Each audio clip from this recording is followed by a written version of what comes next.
আসসালামু আলাইকুম, সবাই কেমন আছেন? আশা করি সকলেই অনেক ভালো আছেন। তো ডিম একটা কমন বিষয়, যখন আমাদের ভাষায় দেখা যায় মাছ না থাকে, বাচ্চাদের জন্য আমরা ডিম ভুনা করে থাকি। আর অনেকেই দেখা যায় ডিম খুব পছন্দ করে, আবার অনেকে একদমই পছন্দ করে না। তো আমাদের বাসায় যখন মাছ না থাকে আমি এইভাবে ডিম দিয়ে আলু রান্না করি। এই আলুর ডিমটা খেতে এতটা মজার হয়, আপনারা অবশ্যই একবার বাসায় ট্রাই করে দেখবেন এইভাবে আলু দিয়ে ডিম রান্না। তো এখানে আমি 2টো আলু এবং 3টি ডিম সেদ্ধ করে নিয়েছি। আমি যখন ভাত রান্না করেছি তখন ভাতের মধ্যে দিয়েই আলুটা সেদ্ধ করে নিয়েছিলাম। তো আলুর খোসাটা ছাড়িয়ে নিয়েছি, তারপর হাত দিয়ে খুব ভালোভাবে আলুটা ম্যাশড করে নিব। আলুটা একদম ভর্তা করে ফেলবো না, একটু দানা দানা রাখবো। তো এইভাবে করে আলুটা ভেঙে নিতে হবে। তো এই পর্যায়ে আলুটা কিন্তু আমি একদম ভেঙে নিয়েছি, একদম ভাঙিনি। তারপর আমি ডিম 3টা খুব ভালোভাবে ভেজে নিয়েছি। হালকা ভেজে নিলেই হবে, একদম কড়া করে ভাজার কোনো দরকার নেই। যখন দেখবেন ডিমের গায়ে একটু ফোসকা ফোসকা উঠেছে তখন উঠিয়ে নিলে হয়ে যাবে। তো আমার ডিমটা ভাজা হয়ে গিয়েছে, আমি এখন উঠিয়ে নিব।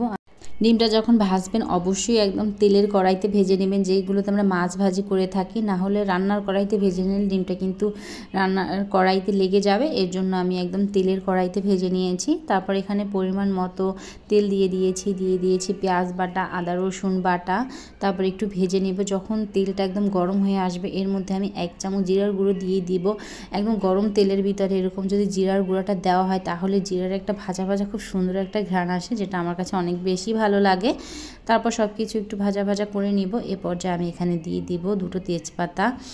তারপর সব কিছু আবার একটু ভেজে নিব। যখন এরকম ভাজা ভাজা হয়ে যাবে মশলাটা, তখন আমি এর মধ্যে দিয়ে দিব পরিমাণ মতো লবণ। তারপর দিয়ে দিব হলুদ গুঁড়ো, দিয়ে দিব মরিচ গুঁড়ো। তারপর আবার সব কিছু মশলা একসাথে ভুনে নিব। তারপর এর মধ্যে আমি দিয়ে দিব ম্যাশড করা আলুটাও খুব ভালোভাবে মশলার সাথে ভুনে নিতে হবে। এইভাবে আলু রান্নাটা এতটা দারুণ হয়ে থাকে, আপনারা না খেলে বুঝতে পারবেন না। আপনারা চাইলে কিন্তু ডিমটা ভেঙে ভেজেও এর মধ্যে দিয়ে রান্না করতে পারেন, তাও খেতে ভালো লাগে। তো মশলার সাথে আলুটা কিন্তু খুব ভালোভাবে কষিয়ে নিতে হবে। মশলার সাথে আলুটা খুব ভালোভাবে কষানো হয়ে গিয়েছে। আমি এখন এর মধ্যে পরিমাণ মতো পানি দিয়ে দিব। পরিমাণ মতো পানি দিয়ে সব কিছু মিশিয়ে নিব। যখন মিশানো হয়ে যাবে এর মধ্যে আমি ডিম দিয়ে ঢাকনা দিয়ে ঢেকে রান্না করে নিব। তারপর আমি এর মধ্যে 2টো কাঁচামরিচ দিয়ে দিব। বেশ, একদম সব কিছু দেওয়া হয়ে গিয়েছে, এখন আর কিছু দেবার প্রয়োজন নেই। এখন আমি ঢাকনা দিয়ে ঢেকে রান্না করে নিব। তো এই পর্যায়ে কিন্তু আলুর ডালটা প্রায় হয়ে এসেছে, প্রায় ঘন হয়ে এসেছে। শেষ পর্যায়ে আমি যেটা দিয়ে দিব সেটা হচ্ছে ধনিয়া পাতা। আপনাদের বাসায় যদি ধনিয়া পাতা না থাকে তাহলে কিন্তু ভাজা জিরার গুঁড়োটাও দিয়ে দিতে পারেন, তাতে করেও খেতে ভালো লাগবে। তো ধনিয়া পাতা দিয়ে নেড়ে চেড়ে তারপর উঠিয়ে নিতে হবে।